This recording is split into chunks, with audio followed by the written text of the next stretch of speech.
Engine on at? Let's call it 9:47. What time? 9:47. 09:47 hours. St. John's Harbor. Wait, what time is it? Oh, sorry. 11. What time is it? I'm like, I asked you a little while ago, you're 11:45. I'm like, okay, how did it get to be 9 o'clock? It's, what the heck? I twisted around. Well, it's good. There's not much you can do. It's just a natural curve. Well, anyway, it's 11:45. Here we go. All right.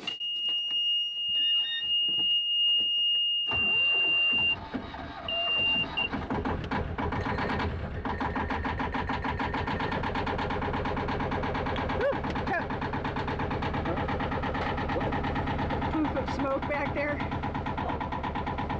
It's natural. It's a diesel. Okay, let's go. Anchor up. Woo! Anchor up.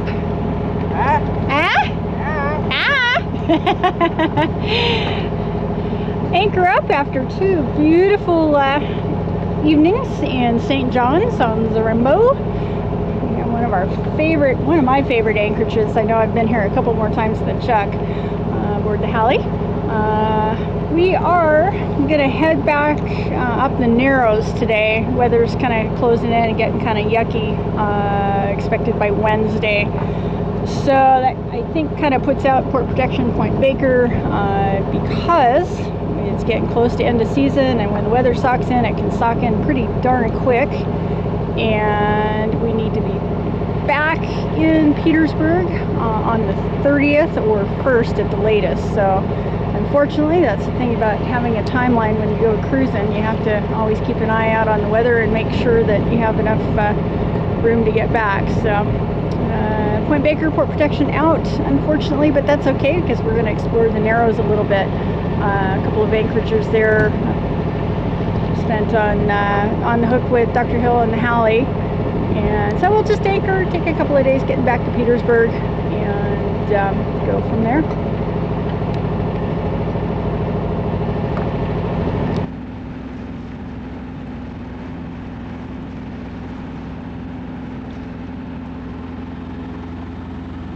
Wrangell Narrows, dead ahead. Yes. So we're crossing Sumner Strait from St. John's Harbor on Zarembo Island, heading for the southern entrance to Wrangell Narrows. Our plan is to take some time going up the Narrows, maybe a day or two. Originally we were going to head over to Point Baker, but there's a weather front moving in the Gulf of Alaska on the other side of Baranof Island that's coming this way, and so day after tomorrow they're expecting winds above 25 knots in this area, so we decided that we'd rather not bother with that, spend our time on the water while the weather is nice. This is one of the last days we're going to get of this. Yeah, and Point Baker, Port Protection are pretty exposed going in. Well, Port Protection and Point Baker are not exposed. They're very nice, snug little anchorages. But getting there. Getting out there when the weather is bad is another story. Yeah. So, and this body of water here can get pretty nasty when the wind's coming in from the west. So, we're going to cross it now instead of waiting for Saturday or Sunday. And once we get across, we'll be in the lee of Kupranof Island, going up the Wrangell Narrows, so we'll be fairly well protected all the way up. So if the weather does hit us, we want to be in a little bit more sheltered position up there. So there we are. We'll probably head up, anchor somewhere along the way. We're running low on groceries, so I guess we'll stop in Petersburg and get some groceries, and then maybe shoot across and just hang out on Kupranof. Yeah, go over to Kupranof. Do a little hiking. That should be cool. Right on. Excellent. Yeah, we'll do that. We'll go over to Kupranof Municipal Dock, tie up there, and then look for the light. Yeah, that'd be nice. lights of Petersburg. From a distance. Cool. Alrighty, well, what are we, about another hour and some to the entrance? No. No, we should be at the entrance in another 40 minutes Cool. or less. Good, good. It's only 5 miles across from St. John's to Point Deception, or Deception Point. And our whole speed is a lot better than it was. Yeah. Yeah, we're moving a lot faster through the water because a clean bottom is a happy bottom. A clean bottom is a fast bottom. And a fast bottom is a happy bottom. Fast bottom is a happy bottom.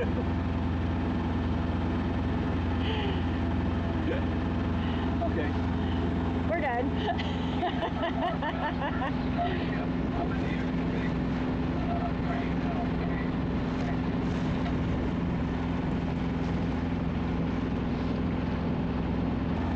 One thing I should mention before someone gives us any grief about it, we're not sailing. And we didn't sail down to Wrangell either. Today, there happens to be a little bit of wind. On our nose. On our nose again. Northwest, and that's exactly where we're going.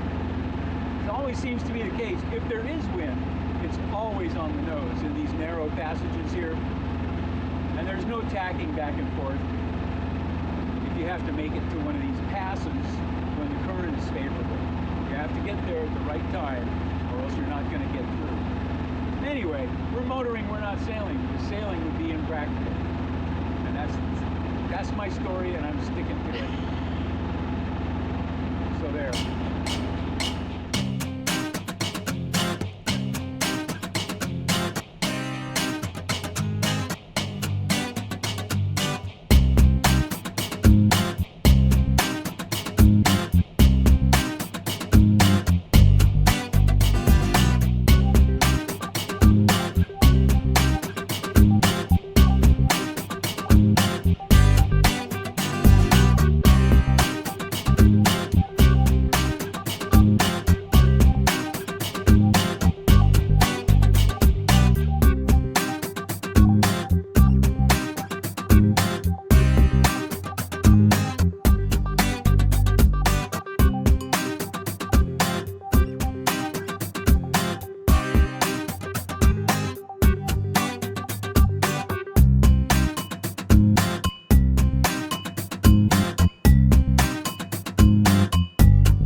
adventure? We just had a scary moment.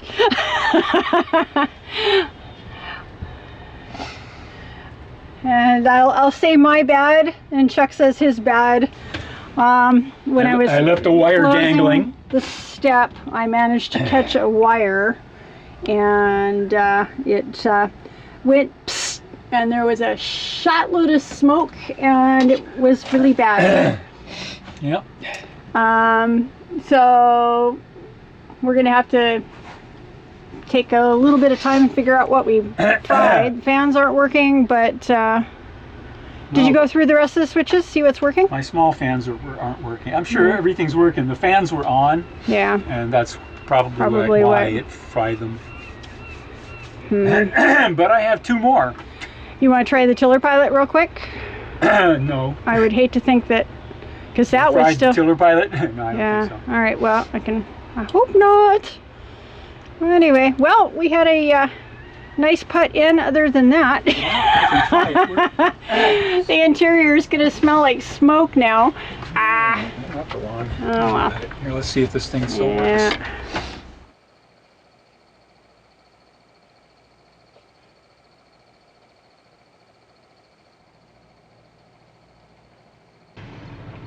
Woohoo!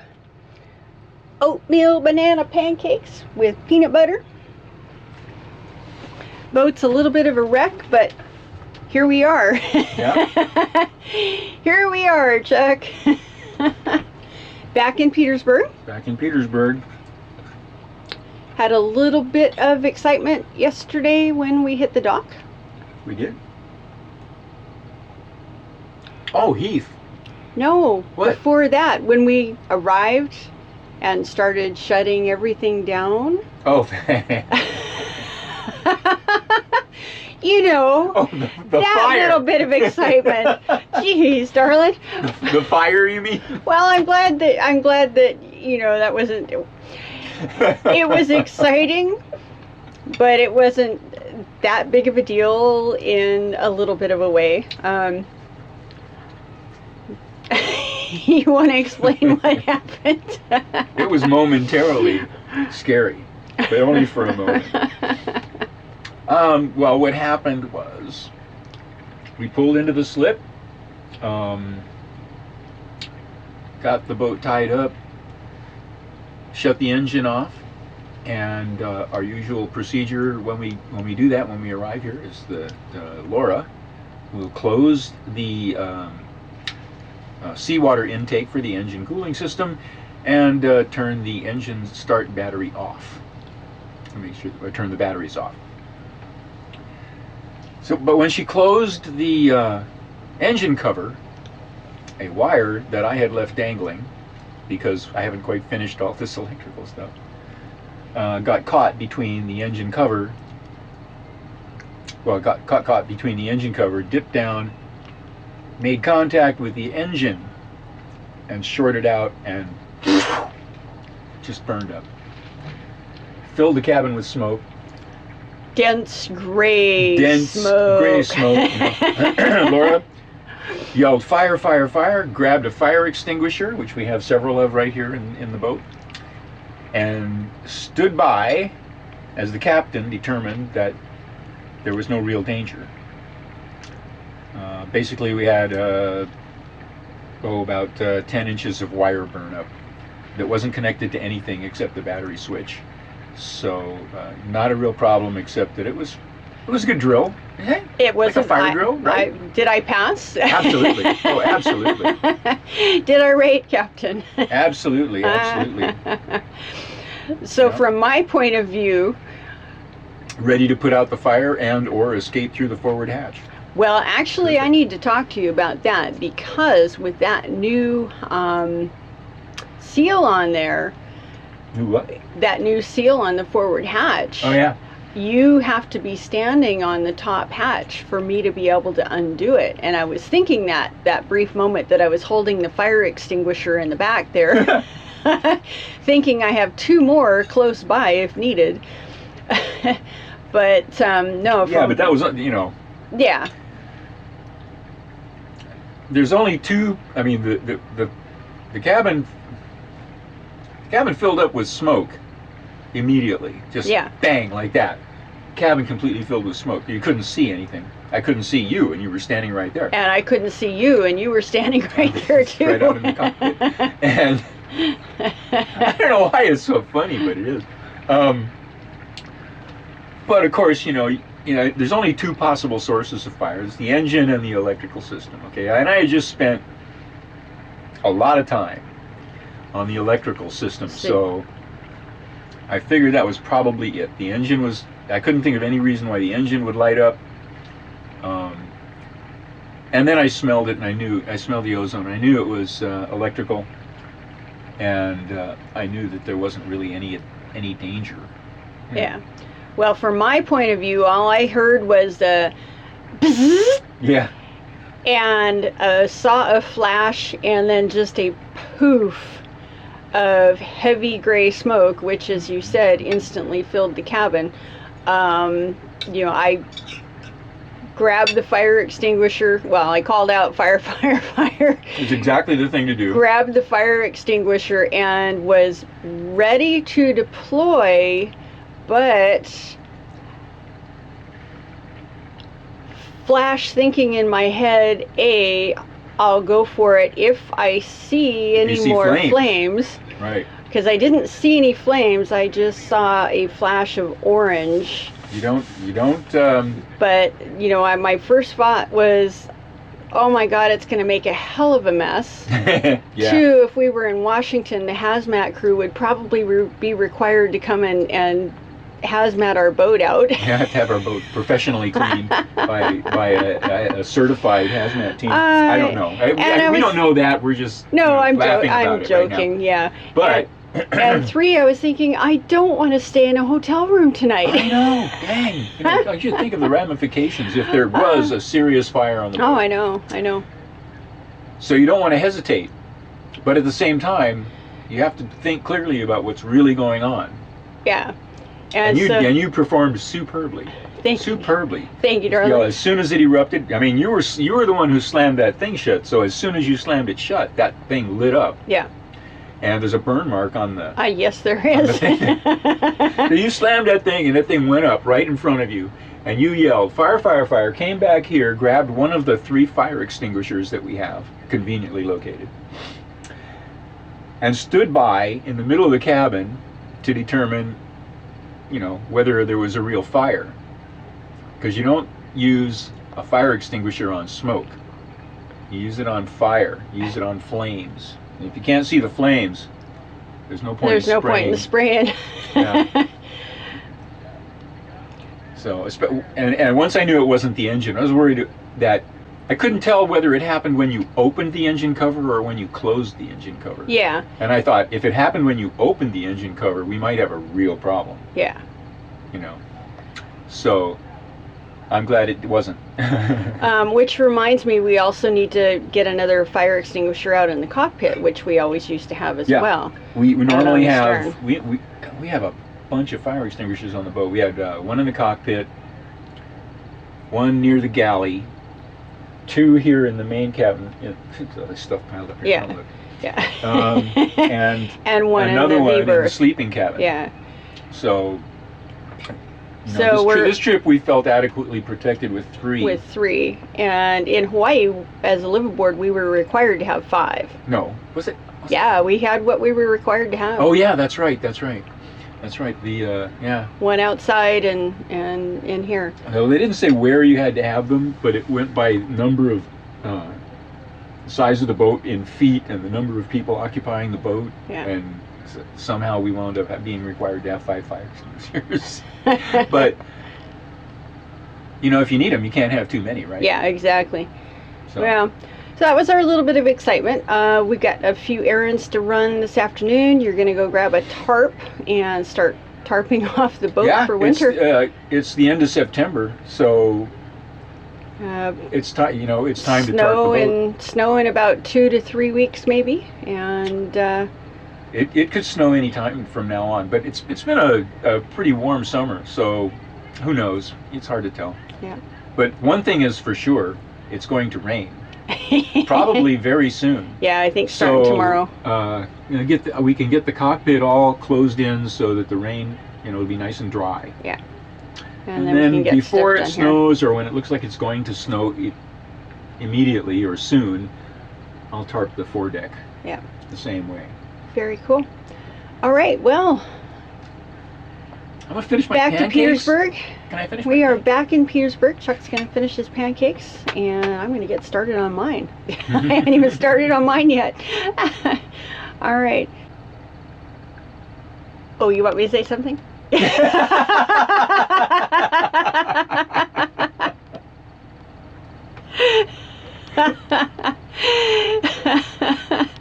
Thank you guys, man. Without you, without your encouragement, I don't know. Well, we would certainly be doing this, but we wouldn't be meeting nearly as many folks as we have, and we are just always amazed at the support and encouragement, and that you guys are actually willing to give us some of your hard-earned money to help us along. So thank you very much, guys, and we hope everyone has a great afternoon. Fair winds.